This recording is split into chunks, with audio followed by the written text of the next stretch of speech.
I'm thinking about the context. If you're talking about football teams, for example, they all have one purpose of, being champions of their division. They are connected socially because they're all on the team, and physically they're all working together. That was great. That was great. So everyone has that. Yes. Sister house or nothing when they do the kind of time that I used to enjoy. But now I don't got to control because that's her house. I can go, say hi, love you, whatever. And when I see the transformation and then that I remember me, I'm out. I love you. I'll see you later. So, and then. My name is Sam. For myself, regardless where I'm at, I use a lot of public transportation, and that's for me. That's one of the ways that I carry myself and might hinder your health as well. I've seen it. You want to use body language. Body language. Non-verbal gestures. You want to allow the silence, let the person tell their story. Don't comment. Don't say, girl, I know that's right. Oh, God, man, I know. Don't allow the silence. It's fixed.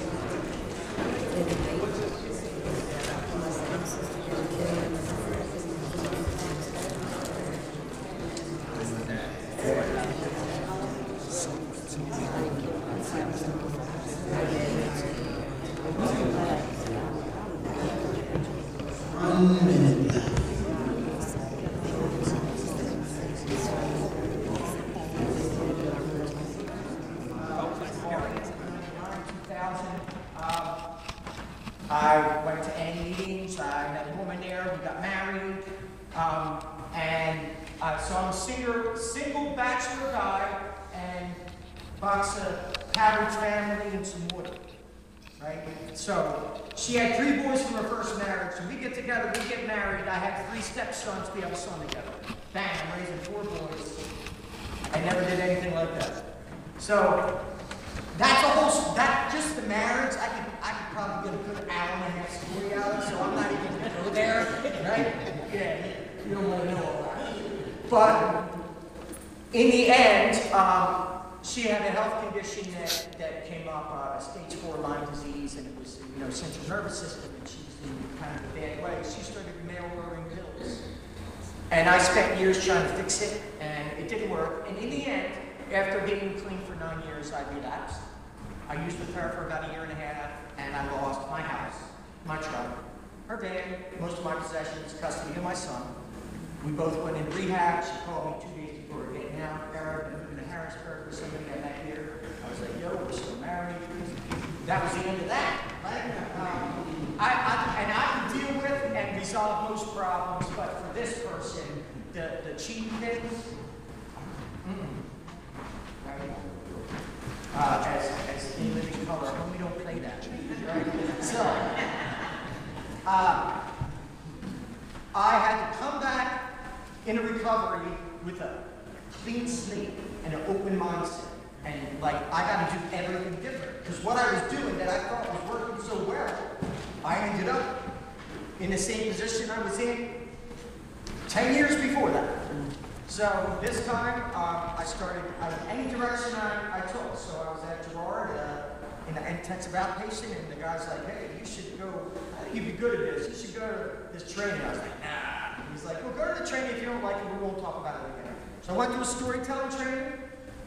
This guy was in his Chestnut Hill is what do we call it? Scrubs. Writing on the board. And I was like, yeah, I like this. This is great. So I started signing up for every training that I could.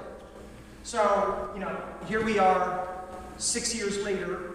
I did 70 certifications, amongst other things, right? So, anything that I can get information on, I'm like a sponge, right? So, I took direction, and my life is radically different, right? It is a whole new life. right? And storytelling allowed me to reconnect with family that, like, bridges were burnt down. I had no idea how I was going to reconnect with them or talk with them or have them even listen to me. Storytelling training allowed that to happen, as well as it allowed me to do things like be here today, to be able to speak in front of people, to do motivational speaking, and a bunch of other things, right? So you'll see how we're going to go through some things called 8 dimensions, and you're going to see how storytelling training works and how you can fit your experience into a story, right? But the story's not always going to be the same. You're going to have different environments. You're going to have different opportunities. You might be asked to speak on a particular issue. You got to take that issue and how it affected you in your life and present that and leave some other things out, right? So we're going to kind of go through that. So, I'm call it God. I choose to call it God. So, and I thank y'all for calling me, like, you all look beautiful. You all look, like, wonderful. So, my story is a lot different than these two gentlemen. So, you can hear, I'm from Puerto Rico. I came here when I was 21. I've been here almost 24 years on Philadelphia. In my story, I started, like, learning how to change my story, but not just that. I started to have some acceptance with my life experiences since I was a child. So everything changed since my father and my mother went apart, the day, broke break. And I was 9 years old, so by that time I chose to go and live with my father. We were 13 children, so that was too much for my mother. Nobody wanted to live with my father, because my father is very strict, like one of those old men, like everything had to be perfect. So I said, okay, I'll go with my father. One thing that I learned was that my father was alcoholic. He used to drink most of every day and get drunk. He used to work. Yeah, he was very responsible, but he used to drink. So I don't see that when I was little, on my age. I just want to be with my father because he was by himself. And all this stuff, I don't see that goes like to change my life, maybe my goals or my dreams or whatever, in that moment, because I started having more freedom, even though he was very like strict with me, like, you gotta go to school, you gotta do it. He teach me how to clean, how to wash my clothes, how to iron my clothes, so I can do all that stuff. But what I meant was that every time that he go out, I used to go out with him, and I used to see him drinking and other stuff, so I used to do the same thing behind his back that he was doing. So after when I was 21, I came here, and then after my second child, the little boy, 5 months died, that was when I took my audition, like, I went out the door. So I don't care about my life, I don't care about nothing that moment. That was in 1997. So from that moment until I can say a little bit more than 6 years that we've been clean for the grace of God, all my life here in Philadelphia I was in and out, the street. And I got a big family. Most of my family is here in Philly. I always been, it's not like I was homeless and a way to say it, like I don't have to be on the street, but I choose to be on the street. So, but there was something about when I do something different. There was something about me not being a bad person, because I always thought that I was a bad person. And today I understand that it's not such a thing about bad person. We just make bad decisions. So, I got some values and principles that was, they told me those things, even that they were doing what they was doing. So I gotta do something different. I'm tired to be in and out from jail, institution, on the street, like other stuff. Don't be a father for my son, other stuff. So I just decided to do something, different and make some change in my life. Well, that had to start with me. So I still work on process. It's not that I changed already, I'm perfect or not like that, but you know, like, I go be 45 years next month, God will, you know, and today I can say that at least I know that when I make a mistake or I do harm to somebody, because, yeah, you know, even that I find out tomorrow, but you know, if I do harm to you, I can be able to come here, I got the opportunity to say, look, I'm sorry, you know. Before, I don't care about none of that. So, you know, so I started learning and applying some things in my life that, you know, I have to be honest with myself and with other people. So, I've been working volunteer for about 6 years and then the field. I've been, you know, I've worked as a CPS for recovery coach for Mental Health Association of Southeastern Pennsylvania together with every side of them. I've been doing the storytelling, you know, I think so. I started a year ago. I think so was in February last year. But I've been telling my story since my first day that I've been clean.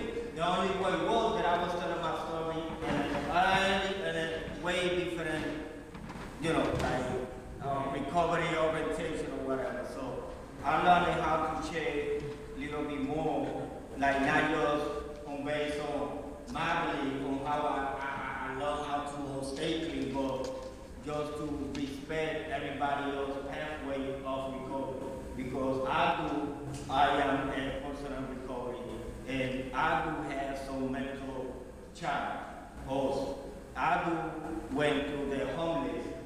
See, you know, I do went through still today my physical, my mental, health, physical challenge, and family, other stuff, you know. And like I said, I'm married today. I was about to get divorced yesterday, you know. So I went back to my wife because I believe that God put us together for a reason. So that's what I believe. I don't know about tomorrow. I'm talking about today, you know. So, and real quick, yesterday I went out and I was rushing. And I put lotion on my hands and I forgot the ring yet. And you know, I don't care about that ring for real. So I left that ring. So me and my wife, we been so well that we go eat with the kids or whatever, yeah. And she looking at me. Very funny. And I look at her and said, why you look at me like that? I said, you got your ring. Somebody else got your ring in your pocket. I was like, I don't got my ring in my pocket. I said, I left my ring in that room. I know that you're going to say something. I said, you know what? I'm going to say something like, look. She said to me, I will tell you to put lotion on your hands. And you take your ring off, put it in your pocket. Yeah, that's what you know, I said, because I do it. I take it off. It's something in me that I need to, you know.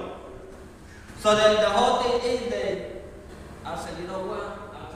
I go do my best. I don't want to take my ring off. So I mean, this morning when I jumped in the shower, I done took my ring off. And some people not comfortable. The first time with my ring on, you know. I said, what I'm doing? I take it off and put it in the sink. I remember, I said, no, let me get it, you know. But you know, I understand today, you know, that's all of the covenant that I make. You know, she might say because she wants the lady to see that I'm married. I don't know. That's what I'm talking about. That's what I'm talking. We are like that. So, because sometimes I catch myself when you ring. You know. So, it's funny. You know, it's a challenge. The first time that I've been married, the first time that I've been a father. Because I never was a father for my son. That he's going to be 26 years on February 4th. Never was a father for him. And I thank God that he brings us together today and we build a relationship. So my story is a lot longer than that. I know that you know, if I have a mental or health, physical challenge, and family, other stuff, you know. And like he said, I'm married today. I was about to get divorced yesterday, you know. So I went back to my wife because I believe that God put us together for a reason. So that's what I believe. I don't know about tomorrow, I'm talking about today, you know. So, and real quick, yesterday I went out and I was rushing and I put lotion on my hands and I forgot the ring yet. And you know, I don't care about that ring for real. So I left that ring. So me and my wife, we been so well that we go eat with the she looked at me, very funny, and I looked at her, I said, why you look at me like that? I said, you got your ring. Somebody else got your ring in your pocket. I was like, I don't got my ring in my pocket. I said, I left my ring in that room. I know that you're going to say something. I said, you know what, I'm going to say something like, look. She said to me, I mean, then you put lotion on your hand, and you take the ring off, put it in your pocket. Yeah, that's what you know, I said, because I do it, I take it off. It's something in me that I need to, you know. So then the whole thing is that I said, you know what? I told her, you know what? I'm going to do my best. I don't want to take my ring off. So I mean, this morning when I get to the shower, I done took my ring off. And some people not comfortable. The first time with my ring on, you know. I said, what I'm doing? I take it off, I put it in the sink. I remember, I said, no, let me get it, you know. But, you know, I understand today, you know, that's part of the covenant that I made. You know, she might say it because she wants the lady to see that I'm married. I don't know. That's what I'm talking about. That's what I thought. We are like that. So, because sometimes I catch myself when you ring, you know. So, it's funny, you know. It's a challenge. The first time that I've been married, the first time that I've been a father. Because I never was a father for my son, that he's going to be 26 years on February 4th. Never was a father for him. And I thank God that he brings us together today, and we build a relationship. So my story is a lot longer than that. I know that you know, and you have another story to tell, so I want to hear about you. Thank you.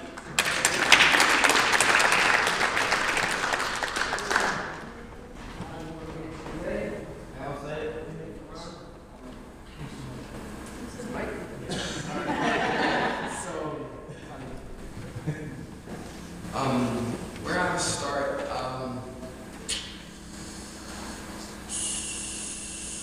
what hurt me was, I'm 22 years old. I go to college student at Temple right now. I'm a CPS. I'm a son, that's most important to me. Son of God, the most important thing. But I share that instead of break ice. I think what hurt me was just when I was a young kid at 14, I started smoking weed. My main goal was always to NFL. And when I started smoking weed, I came out of school district. I was in disciplinary school, went to CP for like a good couple years. I was a young boy just trying to be, I was angry. I was just angry, trying to be hard, trying to be somebody. My family has a background. We're not going to get into that though. And I was trying to follow the culture, the music, and stuff like that. And definitely, in the midst of me just experiencing some drugs, getting high, I was addicted, I couldn't stop. I was a people pleaser, and a better word, I was a flunky. I can tell you I was a flunky, and my story that I'm sharing with you guys right now briefly is around the social part. Like I was, as a young kid, 14, 15, 16, I was trying to basically adjust to the way my family raised me bad. I mean, I had my parents there, but I just chose to be rebellious in a way. But they didn't raise me in the church, so I just think rebellious because I couldn't not went that way. I used to be the one that pubs. My friends would smoke, y'all pub, y'all smoke. And never know, like 2 years later, smoking wet. But God spared my life. God spared my life in that way. He spared my life through violence, transforming me. I'm a happy person. I have no reason to be angry. I have no reason to be depressed. I am a person living in recovery, even though I'm healed. I believe I'm healed, but there's always little trials, little gladiators, little demons, and keep them, but I share that my stories around my social aspect. My identity is based on Christ, and I have a pastoral heart. I have a heart for people. And before I was so just cautious about people.